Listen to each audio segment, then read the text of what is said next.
Assalamualaikum warahmatullahi wabarakatuh. Alhamdulillahirrahmanirrahim. Pada hari ini kita bisa berkumpul lagi dalam mata kuliah perencanaan pembelajaran.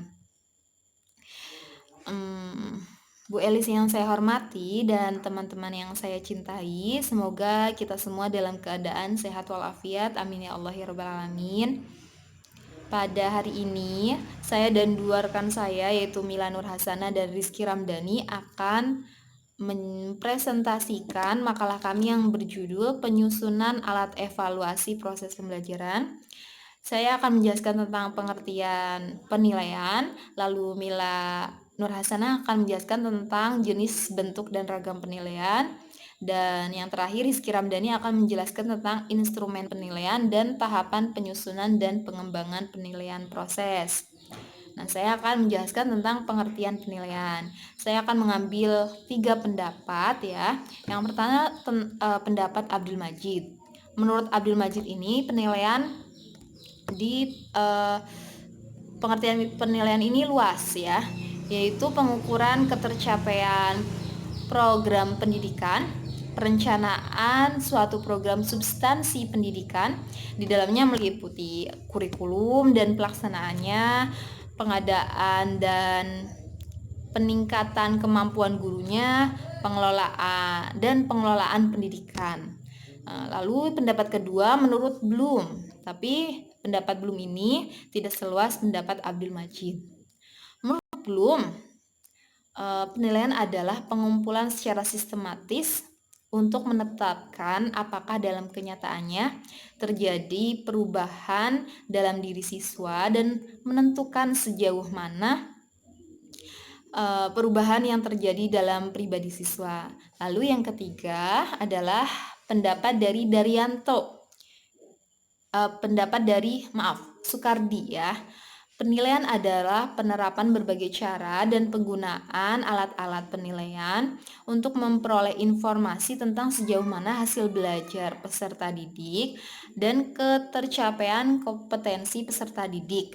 Nah, jadi saya dapat menyimpulkan dari penjelasan ketiga ahli ini bahwa penilaian adalah pengumpulan informasi untuk menentukan sejauh mana hasil belajar peserta didik dari berbagai aspek kognitif, psikomotor, dan afektif. Nah, lalu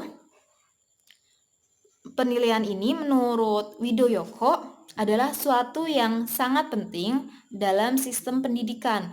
Ketika kita ingin merubah sistem pendidikan ke arah yang lebih baik, maka salah satu caranya bisa ditempuh dengan memperbaiki sistem penilaian.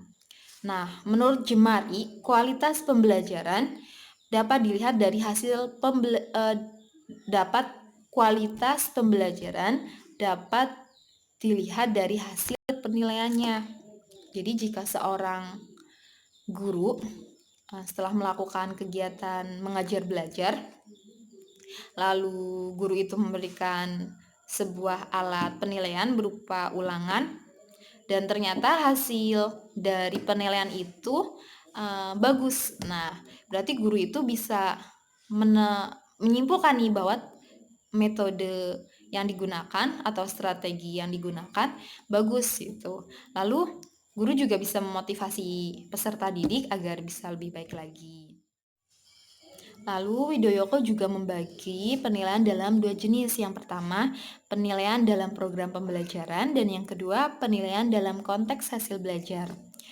Penilaian dalam program pembelajaran ini merupakan suatu kegiatan untuk menilai tingkat pencapaian kurikulum dan berhasil tidaknya proses pembelajaran. Sedangkan penilaian berdasarkan konteks hasil belajar adalah menafsirkan data dari hasil pengukuran atau tes ya tentang kecakapan yang dimiliki oleh peserta didik setelah mengikuti kegiatan pembelajaran. Nah, sekian yang dapat saya sampaikan. Mohon maaf apabila banyak kesalahan. Jika ada yang perlu ditanyakan ada yang tidak jelas silahkan ditanyakan. Terima kasih atas perhatiannya. Wassalamualaikum warahmatullahi wabarakatuh. Selanjutnya materi akan disampaikan oleh Mila Nur Hasanah. Terima kasih.